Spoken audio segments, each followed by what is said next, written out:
Welcome to What's Going On. I'm your host, Colin Job, right here on REMIC TV. Have my special guest today, COLIN Poponne. Colin's a real estate investor's agent. He's going to be telling us what exactly a real estate investor's agent is and why all potential investors need an investor's agent. We'll be right back on What's Going On. So what do you think of my Trump Home mattress collection by Serta? Finally, the same luxury and comfort I demand in my hotels. Oh, they'll never count sheep again. Listen, why don't you come work for me? What do you have in mind? Something you were born to do. Welcome to Room 9. Looking good, number 9. Looking good. Where's your dignity? Save now on this Trump Home Luxury Suites mattress during the Serta Luxury Suite Savings Event, now through Labor Day. Our special guest today, COLIN Poponne. Colin's a real estate investor's agent. How are you, sir? Good. I'm good. Glad to come on. Glad to have you. Glad to be here. Good. Good. No, this is a real estate investor's agent. Mm-hmm. I've never heard the term before. I've heard the words individually, but together, a real estate investor's agent. So can you tell us what exactly that is? Well, I believe I approach real estate from an investment standpoint. I believe any purchase or any transaction in real estate, an investment aspect should be taken into consideration.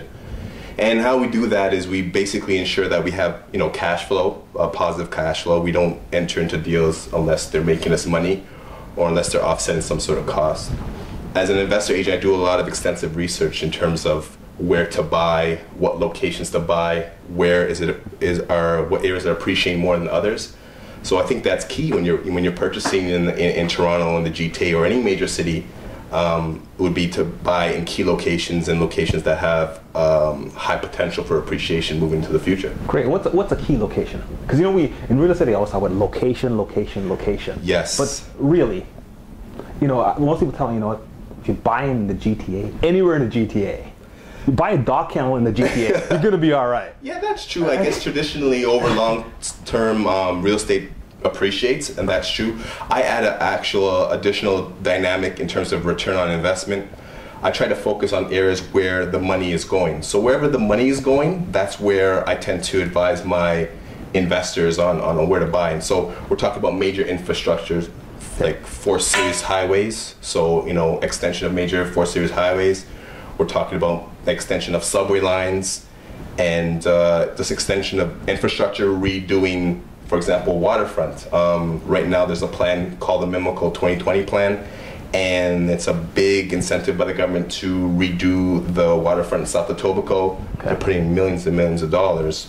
So those are some key areas where I would advise my clients, look, we need to start looking here. We need to start paying attention and what's going on in certain pockets. Okay. How does someone find out that information? Do you wait and watch the news and then you take action, or how do you find that information out ahead of time? Well, I tend, I guess working with other investors, and I work with investors big and small. So the bigger investors tend to have access to this information. Bigger planners have access to the information. They understand where the money is going. They understand where the government incentives are going, and I kind of piggyback off of that information. I could advise all my clients based on the realm of information that I'm acquiring. For example, it's a well-known fact. Once the subway lines go in, if your properties located within a 500-meter radius, they tend to appreciate between 20 to 30%. Really? So this has been proven? Well, this has been proven. If you don't believe me, you could just check out the Shepherd line, the most underutilized subway line in North America, care of Mel Lastman. Once that subway line went in, a few years later, within the same year, the properties along Shepherd started appreciating about 20 to 30%. And that's an unutilized line. And that's one of the most underutilized lines. So we're talking about moving forward. We're talking about lines. Eglinton line is a proposed line from Laird to Terminal 3.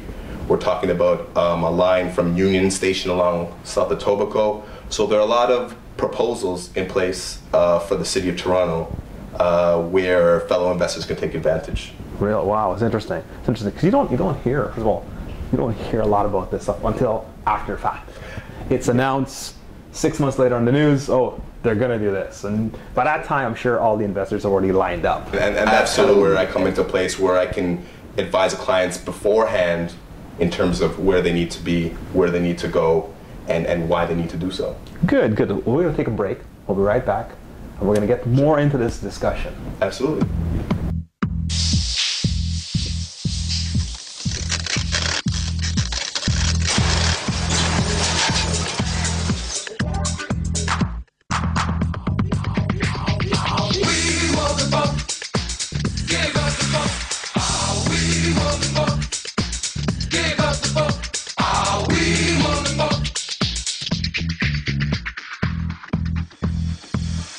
New Axe Shower Gel. We're back here on What's Going On. I'm your host, Colin Job. Right here on REMIC TV, we have a special guest today, Colin Poppoenne. Colin is a real estate investor agent. I love that title, actually. It's very fascinating. I'm intrigued just hearing the words. Yeah.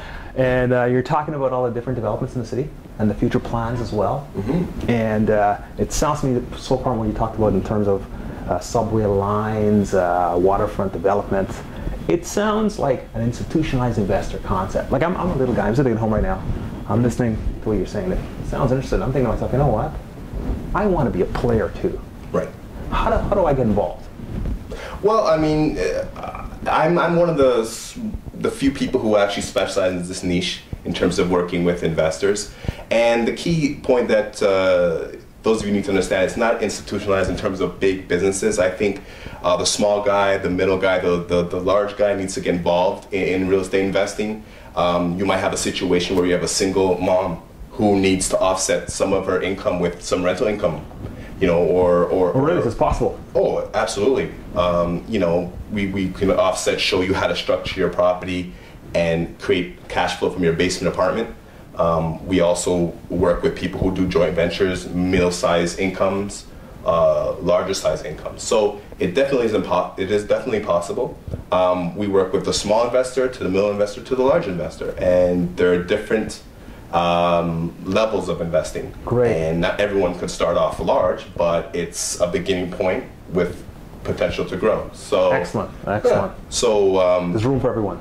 There's room for everyone, absolutely. And being in this niche market, as I said, I do extensive research and I have the background knowledge to point people in the right direction in terms of what product, what kind of property they can get themselves into.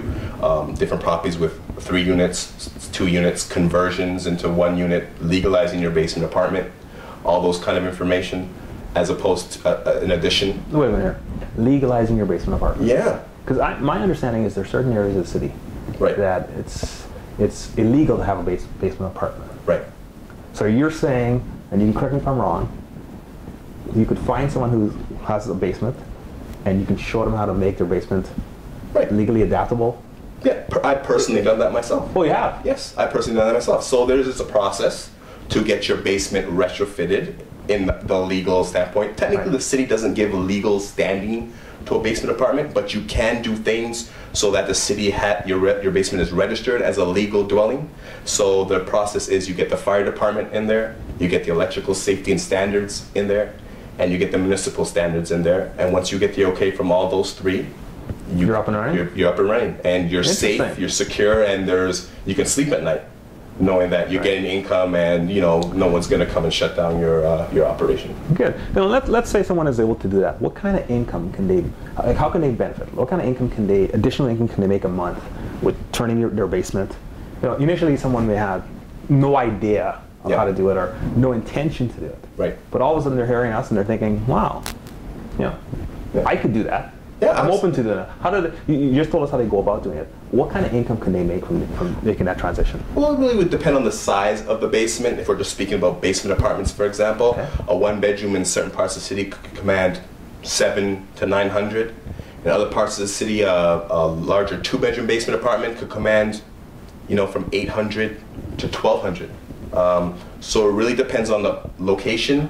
Once again, amenities comes into place, how easily accessible the location is, and the size of the basement apartment. Wow, so the possibilities are endless. Are endless, and for people who are looking to offset their mortgage payment and looking to offset their costs, it's a great option. It's a great option. Wow. What about the process of changing it? Is it an expensive process? Well, sometimes the basement apartments come with a kitchen. The main thing is you want a kitchen, obviously, in the bathroom. Right. Most times they do come with kitchens and bathrooms.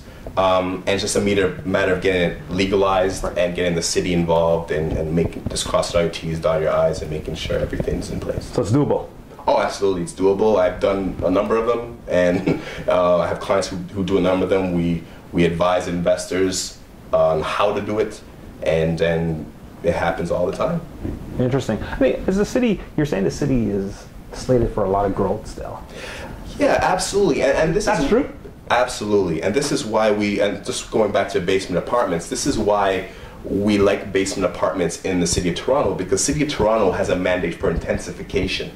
You see, where we're at now is the city can no longer grow out. It has to grow up. We have to become more intensified. Okay. And the City of Toronto is really pushing for intensification. So they're really open to basement apartments. They're really open for... Really? The oh, city yes, is open to... The city is definitely open to it. They're not going to slap you on the hand like a lot of people think. The city is definitely open to intensification. They want people to come back to the city. They want growth and sustainability to be back in the city. And if you don't believe that intensification is happening, well, right now we have about 400 applications for condos. 400? 400 in the City of Toronto. Where are they going to put them? That's a very good question.